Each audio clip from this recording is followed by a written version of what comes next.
نحمده ونصلي على رسوله الكريم أما بعد فأعوذ بالله من الشيطان الرجيم بسم الله الرحمن الرحيم মোহতারাম হাজিরিন, কুরবানির দিন হাঁস মুরগি জবাই করা জায়েজ হবে কিনা, জবাই করা যাবে কিনা? সেক্ষেত্রে উত্তর হলো, কুরবানির দিন হাঁস মুরগি জবাই করা যাবে।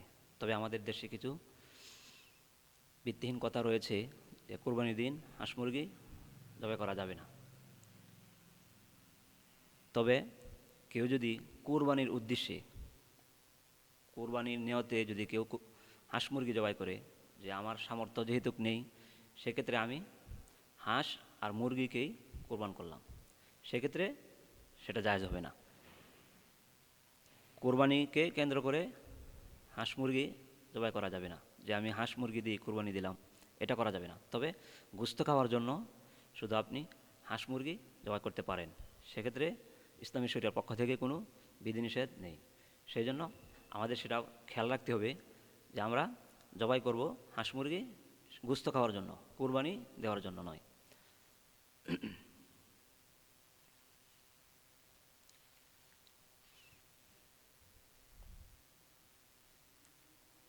মোহতারাম হাজিরিন,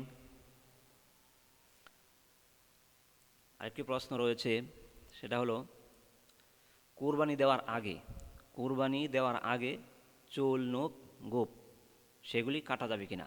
যদি কেউ কেটে ফেলে কুরবানি করার আগে, তাহলে তার কুরবানি হবে কিনা? সেক্ষেত্রে উত্তর হলো যে না, কুরবানি দেওয়ার আগে ক্ষেত্র বিশেষ কোনো প্রয়োজনে যদি কেউ চুল, নখ, গোঁফ কেটে ফেলে, তাহলে তার কুরবানি কোনো সমস্যা হবে না। তবে আর যদি কেউ না কাটে, তাহলে কুরবানি দেওয়ার পরে কাটতে পারবে কিনা? সেক্ষেত্রে আমাদের অনেক ভুল বোঝাবুঝি রয়েছে। সেটা হলো যে কোনো ব্যক্তি কুরবানির দাতা কুরবানি করলো প্রথম দিন, কুরবানি করার পরে সে যদি চুল, নখ কেটে ফেলে, তাহলে এটা হবে না। কিন্তু কারণ হলো কুরবানি 3 দিন করা যায়। আমরা জানি হাদিসে এসেছে, ইবনে ওমর রাদিয়াল্লাহু তাআলা আনহু থেকে বর্ণিত, কুরবানি 3 দিন করা যায়।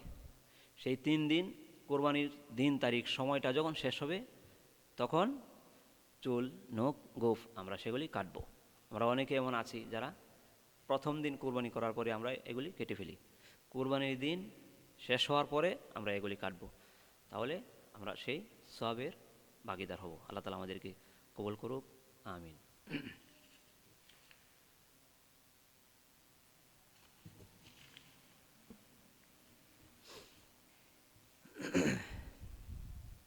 মুহতারাম হাজিরিন,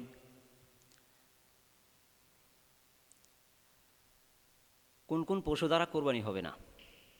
একটা গুরুত্বপূর্ণ একটি প্রশ্ন। কোন কোন পশু দ্বারা কোরবানি করলে কোরবানি হবে না, সেটা আমাদের জেনে রাখা উচিত, আবশ্যক। 1 নম্বর, যে সমস্ত পশু দ্বারা কোরবানি করলে কোরবানি হবে না, 1 নম্বর হলো হরিণ। যেহেতু হরিণের গোশত মানুষ খায়, সেই হিসাবে যদি কেউ মনে করে যে আমরা হরিণ, যেহেতু দুনিয়াটা আপডেটের পথে চলছে, সেই হিসাবে যদি কেউ মনে করে যে আমি কোরবানি হরিণ দিয়ে করে ফেলবো, তাহলে তার কোরবানি হবে না। হাতি দ্বারা কোরবানি করলে কোরবানি হবে না। তারপরে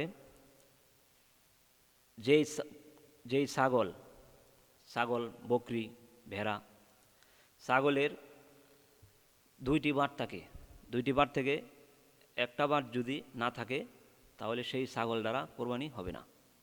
গরুর ক্ষেত্রে এসেছে, গরুর যেহেতু 4টি বাট থাকে, দুধ আসার 4টি রাস্তা থাকে, সেই 4টি বাট থেকে একটি বাট যদি কোনো কারণবশত না থাকে বা কেটে পড়ে যায় বা যে কোনো কারণে সেটা না থাকে, তাহলে ওই গরু দ্বারা কোরবানি করা যাবে, কোনো সমস্যা নেই।